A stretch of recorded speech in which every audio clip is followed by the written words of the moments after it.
Hello guys, അടുത്തൊരു വീഡിയോയിലേക്ക് എല്ലാവർക്കും സ്വാഗതം. അപ്പോൾ നമ്മൾ ഇന്ന് ഉണ്ടാക്കാൻ പോകുന്ന ഒരു സോയാബീൻ റോസ്റ്റാണ്.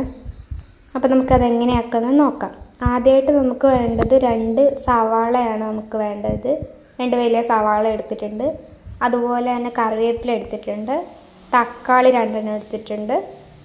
ഇഞ്ചി ചതച്ചത്, വെളുത്തുള്ളി ചതച്ചതുമാണ് നമുക്ക് അതിനാവശ്യം. എത്രയാണോ നമ്മൾ സോയാബീൻ എടുക്കുന്നത് അതിനനുസരിച്ച് ഈ സാധനങ്ങളൊക്കെ നമുക്ക് എടുക്കേണ്ടത്.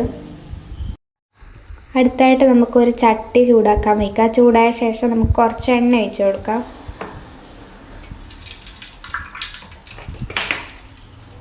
അതിലോട്ട് നമുക്ക് ഇഞ്ചി വെളുത്തുള്ളിയും ചേർത്ത് കൊടുക്കാം.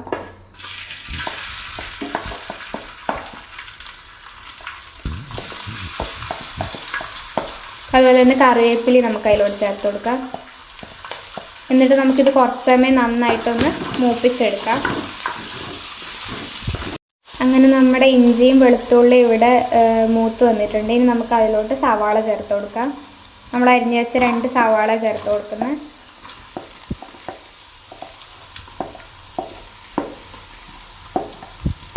അതിലോട്ട് നമുക്ക് കുറച്ച് ഉപ്പ് ചേർത്ത് കൊടുക്കാം. നന്നായിട്ട് വഴണ്ട് വരാൻ വേണ്ടി നമുക്ക് കുറച്ച് കല്ലുപ്പ് ചേർത്ത് കൊടുക്കാം. എന്നിട്ട് നമുക്കിതൊന്ന് നന്നായിട്ട് വഴറ്റിയെടുക്കാം. ഒരു ഗോൾഡൻ കളർ ആവുന്നവരെ നമുക്കൊന്ന് വഴറ്റിയെടുക്കാം. അങ്ങനെ നമ്മുടെ ഉള്ളി ഇവിടെ വഴന്ന് വന്നിട്ടുണ്ട്. ഇനി നമുക്ക് അടുത്തായിട്ട് ഇതിലോട്ട് 1/4 സ്പൂൺ മഞ്ഞൾപ്പൊടി ചേർത്ത് കൊടുക്കാം.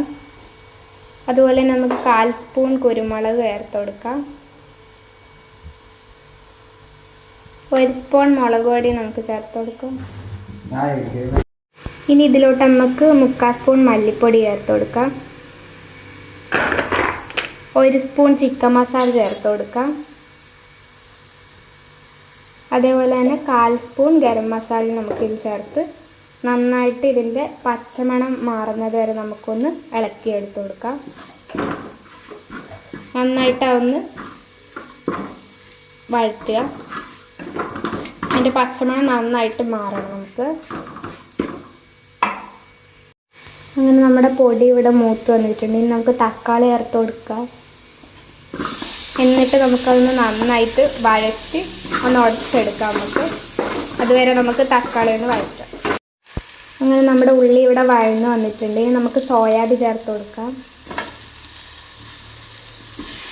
നമ്മളിവിടെ 100 ഗ്രാം സോയാബീനാണ് എടുത്തിട്ടുള്ളത്. ഇനി ഇത് നന്നായിട്ട് നമുക്കൊന്ന് ഇളക്കിയെടുക്കാം.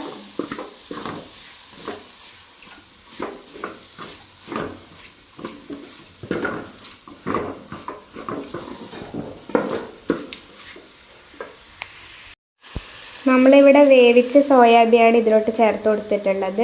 ഇനി നമുക്കിതിലോട്ട് കുറച്ച് വെള്ളം ചേർത്ത് കൊടുക്കാം. എന്നിട്ട് ഈ വെള്ളം വറ്റുന്നത് വരെ നമുക്കൊന്ന് നന്നായിട്ട് ഇളക്കി വഴറ്റിയെടുക്കാം.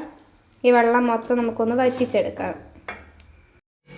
അങ്ങനെ നമ്മുടെ സോയാബീൻ റോസ്റ്റ് ഇവിടെ റെഡി ആയിട്ടുണ്ട്. അപ്പോൾ വീഡിയോ ഇഷ്ടപ്പെട്ട എല്ലാവരും ലൈക്ക് ചെയ്യുക, ഷെയർ ചെയ്യുക, കമൻറ്റ് ചെയ്യുക, സബ്സ്ക്രൈബ് ചെയ്യുക, സപ്പോർട്ടും ചെയ്യുക.